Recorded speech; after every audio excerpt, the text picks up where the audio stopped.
ओम नमो भगवते वासुदेवाय नमः। नमस्कार दोस्तों, आपका हमारी यूट्यूब चैनल धार्मिक कथाएं और कहानियां में स्वागत है। आज मैं आपको आमलकी एकादशी के व्रत में क्या खाना चाहिए और क्या नहीं खाना चाहिए इसके बारे में बताऊंगी। अगर आपको यह वीडियो अच्छी लगे तो आप लाइक, सब्सक्राइब और शेयर ज़रूर कीजिएगा। आमलकी एकादशी का व्रत हर साल फागुन माह शुक्ल पक्ष की एकादशी तिथि को रखा जाता है।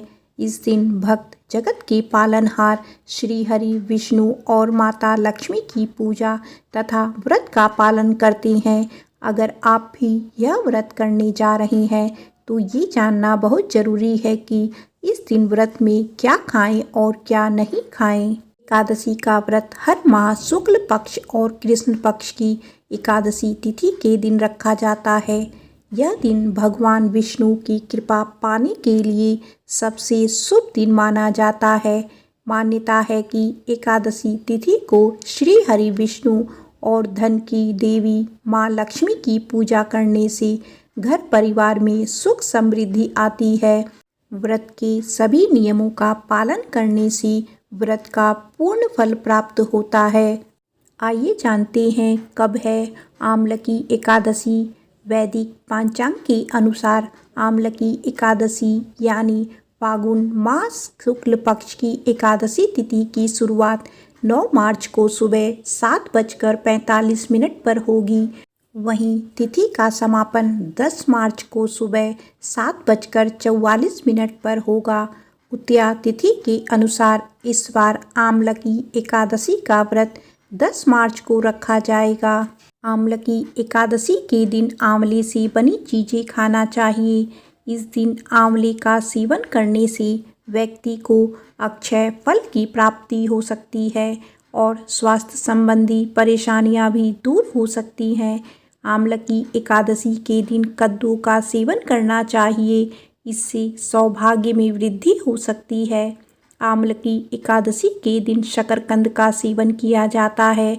आमलकी एकादशी के दिन नारियल का सेवन जरूर करना चाहिए, इससे माता लक्ष्मी की कृपा बनी रहती है। एकादशी के दिन मांस मदिरा का सेवन नहीं करना चाहिए, इससे अशुभ परिणाम मिलता है। आमलकी एकादशी के दिन लहसुन, प्याज और मसूर दाल का सेवन नहीं करना चाहिए।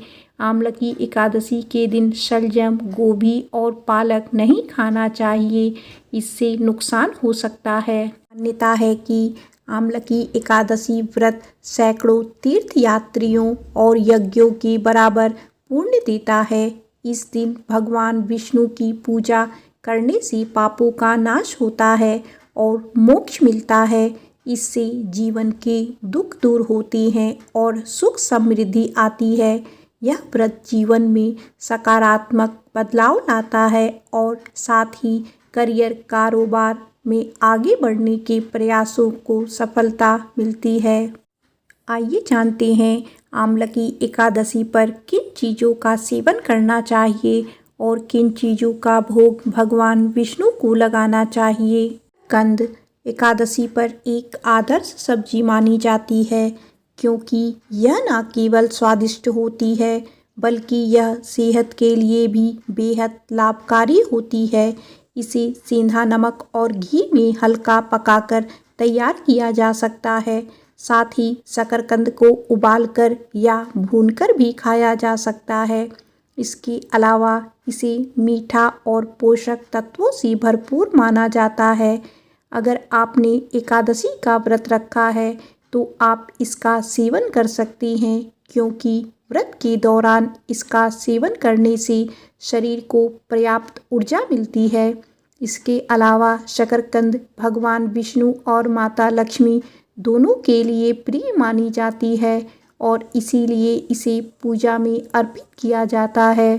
इस सब्जी को भोग में अर्पित करने से भगवान विष्णु की विशेष कृपा प्राप्त होती है और व्रती को जीवन में शांति और संतोष मिलता है। पालक को एक प्रकार की शाकाहारी और सात्विक सब्जी माना जाता है। एकादशी पर भगवान विष्णु को अर्पित किया जा सकता है। यह शरीर को ऊर्जा प्रदान करने के साथ साथ पौष्टिक भी होती है। साथ ही पालक को सेंधा नमक और घी में पकाकर बनाना चाहिए। इसके अलावा इस सब्जी को बिना प्याज और लहसुन के बनाना आवश्यक होता है, क्योंकि एकादशी के दिन तामसिक खाद्य पदार्थों का सेवन वर्जित होता है। पालक को हल्का भूनकर या सूप के रूप में भी खाया जा सकता है। यह पाचन क्रिया को दुरुस्त करने में भी सहायक होती है और शरीर को ताजगी प्रदान करती है। इसके अलावा पालक का सेवन करने से मन को शांति मिलती है और घर में भी सकारात्मक ऊर्जा का वास होता है, जिससे घर में सुख शांति और समृद्धि बनी रहती है। एकादशी के दिन भगवान श्री हरि विष्णु को तिल का भोग अर्पित किया जाता है और इसको बेहद शुभ माना जाता है। आपको बता दें कि तिल को पवित्रता और सकारात्मक ऊर्जा का प्रतीक माना गया है। ऐसे में इस दिन तिल के लड्डू, तिल की खीर या तिल से बने व्यंजन भगवान श्री हरि विष्णु और माता लक्ष्मी को अर्पित करें, क्योंकि तिल के उपयोग से पूजा में पवित्रता बढ़ती है और यह भगवान विष्णु को प्रसन्न करने का एक विशेष साधन है। साथ ही तिल का भोग लगाने से व्रती को पापों से मुक्ति मिलती है और संतान सुख का आशीर्वाद प्राप्त होता है, जिससे जीवन में शुभ परिणाम देखने को मिलते हैं। एकादशी के दिन भगवान विष्णु को गुड़ का भोग लगाना अत्यंत शुभ और फलदायी माना जाता है। ऐसे में गुड़ से बने व्यंजन जैसे गुड़ की खीर, लड्डू या पंजीरी भगवान विष्णु को अर्पित करें, क्योंकि गुड़ को स्वास्थ्य और मिठास का प्रतीक माना जाता है और इसे भगवान के भोग में शामिल करने से सकारात्मक ऊर्जा का संचार होता है। साथ ही गुड़ का भोग लगाने से भगवान विष्णु प्रसन्न होते हैं और परिवार में सुख समृद्धि और शांति का आशीर्वाद देते हैं, जिससे जातक के रुके हुए कार्य बिना किसी अड़चन के पूर्ण हो जाते हैं और साधक को हर एक कार्य में सफलता हासिल होती है। एकादशी के दिन भगवान विष्णु और माता लक्ष्मी को दूध और उससे बने व्यंजन अर्पित करना अत्यंत शुभ माना जाता है, क्योंकि दूध को पवित्रता का प्रतीक माना जाता है और इसे भगवान विष्णु के प्रिय भोगों में से एक माना जाता है। ऐसे में इस दिन दूध से बनी खीर, दूध में पके हुए मखाने या दूध से बनी मिठाई जैसे रसगुल्ला या संदेश का भोग अर्पित किया जा सकता है, लेकिन इन व्यंजनों को बनाते समय शुद्धता और सात्विकता का विशेष रूप से ध्यान रखना चाहिए। इसके साथ ही भोग लगाते समय भगवान विष्णु का ध्यान करते हुए मंत्रोच्चार करना चाहिए। ऐसा माना जाता है कि दूध और दूध से बने भोग लगाने से भगवान विष्णु प्रसन्न होते हैं और व्रती को उनकी असीम कृपा प्राप्त होती है। हिंदू धर्म में तुलसी का पौधा बेहद ही पवित्र माना जाता है। भगवान विष्णु की पूजा में तुलसी का विशेष महत्व है, क्योंकि भगवान श्री हरि को तुलसी अति प्रिय है। ऐसे में एकादशी के दिन किसी भी भोग में तुलसी दल अर्पित करना आवश्यक होता है। धार्मिक मान्यता है कि तुलसी भगवान विष्णु को अत्यंत प्रिय है। ऐसे में तुलसी के बिना भगवान विष्णु को भोग अर्पित करना पूर्ण भोग नहीं माना जाता है। यदि आप खीर, मिठाई या कोई अन्य सात्विक भोग अर्पित कर रहे हैं तो उसमें तुलसी दल का पत्ता अवश्य रखें। इसे भोग में रखने से भगवान विष्णु शीघ्र प्रसन्न होते हैं। साथ ही साथ तुलसी को शुद्ध जल से धोकर भोग में सम्मिलित करें और इसे आदर पूर्वक भगवान के चरणों में अर्पित करें। यह भी ध्यान रखें कि तुलसी दल को नाखून से ना तोड़ें। इसे हाथ से तोड़ना शुभ माना जाता है और इसे एकादशी के दिन बिल्कुल भी नहीं तोड़ना चाहिए। पंचामृत का हिंदू धर्म में बड़ा ही विशेष महत्व माना जाता है। ऐसे में एकादशी पर भगवान विष्णु को पंचामृत का भोग लगाना अत्यंत शुभ माना जाता है, क्योंकि पंचामृत 5 पवित्र सामग्रियों से बनाया जाता है, जैसे दूध, दही, घी, शहद और चीनी।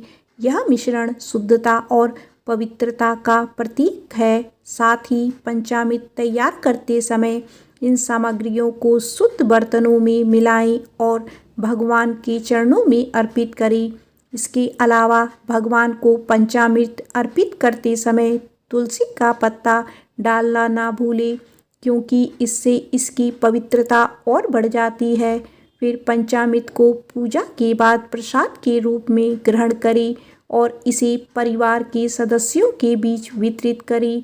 ऐसा करने से घर में सकारात्मक ऊर्जा बनी रहती है और जीवन में भी सुख समृद्धि बनी रहती है। भगवान विष्णु को एकादशी व्रत में फल अर्पित करना बेहद शुभ माना जाता है। इस दिन पूजा में ताजे और शुद्ध फलों का उपयोग करना चाहिए। आप पुत्रदा एकादशी पर सेब, नारियल, अंगूर या अनार जैसे फलों का भोग अर्पित करें। इन फलों को साफ और शुद्ध जल से धोकर भगवान के चरणों में अर्पित करें। पूजा में फल अर्पित करने का महत्व यह है कि यह सात्विकता और पवित्रता को दर्शाता है। साथ ही व्रती को फलों का प्रसाद ग्रहण करना चाहिए, क्योंकि यह शरीर को ऊर्जा प्रदान करता है और व्रत का पालन करने में मदद करता है। फलों को भगवान को अर्पित करते समय ध्यान रखें कि वे खराब ना हो। तो यह थी वे चीज़ें जिनका भोग एकादशी पर भगवान श्री हरि विष्णु जी को लगाना चाहिए और स्वयं भी इसका सेवन करना चाहिए। आइए अब जानते हैं एकादशी पर किन चीज़ों का सेवन बिल्कुल भी नहीं करना चाहिए। शिमला मिर्च जैसी सब्जियां भी एकादशी के दिन नहीं खानी चाहिए, क्योंकि यह सब्जियां तामसिक होती हैं, क्योंकि इनका स्वाद तीव्र और उत्तेजक होता है, जो पूजा के समय शांति और संतुलन में विघ्न डालता है। इसके अलावा तीखा और मसालेदार भोजन मानसिक तनाव और अशांति का कारण भी बन सकता है और व्रती के उद्देश्य से मेल नहीं खाता। ऐसे में भगवान विष्णु को प्रसन्न करने के लिए सात्विक और शुद्ध भोजन करना चाहिए, जो मन और शरीर को शांति दे। नहीं तो आपको पूजा करने और व्रत करने का फल प्राप्त नहीं होगा तथा आपको जीवन में शुभ परिणाम की जगह अशुभ परिणाम देखने को मिलेंगे। साथ ही आपके घर में भी नकारात्मक ऊर्जा का वास हो सकता है। बेसन से बनी हुई वस्तुएं जैसे पकौड़ी, कचौड़ी और साबूदाने की कचौड़ी एकादशी के दिन नहीं खानी चाहिए। तली हुई चीज़ें और बेसन के व्यंजन तामसिक होते हैं और शरीर को उत्तेजना देने वाले होते हैं। ऐसे में तले हुए पदार्थ शारीरिक और मानसिक शांति को प्रभावित करते हैं और यह पूजा के उद्देश्यों के खिलाफ होते हैं। इसके अलावा तला हुआ भोजन शरीर को भारी बना सकता है, जो एकादशी के दिन के साधना और ध्यान के लिए उपयुक्त नहीं होता। विशेष रूप से बेसन के लड्डू और पकौड़ी जैसे तले हुए व्यंजन तामसिक माने जाते हैं। इस दिन केवल हल्के, शुद्ध और सात्विक भोजन का सेवन करना चाहिए, जिससे शरीर और मन दोनों को शांति मिले और पूजा के उद्देश्य में कोई विघ्न ना आए, जिससे आपको पूजा करने और व्रत करने का फल प्राप्त हो सके। एकादशी पर बैगन खाना पूरी तरह से निषिद्ध माना गया है। धार्मिक मान्यता है कि बैगन तामसिक प्रवृत्ति की सब्जी है, जो शरीर और मन की शुद्धता को प्रभावित करती है। इसके अलावा एकादशी पर ब्रह्मचर्य का पालन करना चाहिए और बैगन काम का प्रवृत्ति को बढ़ाता है।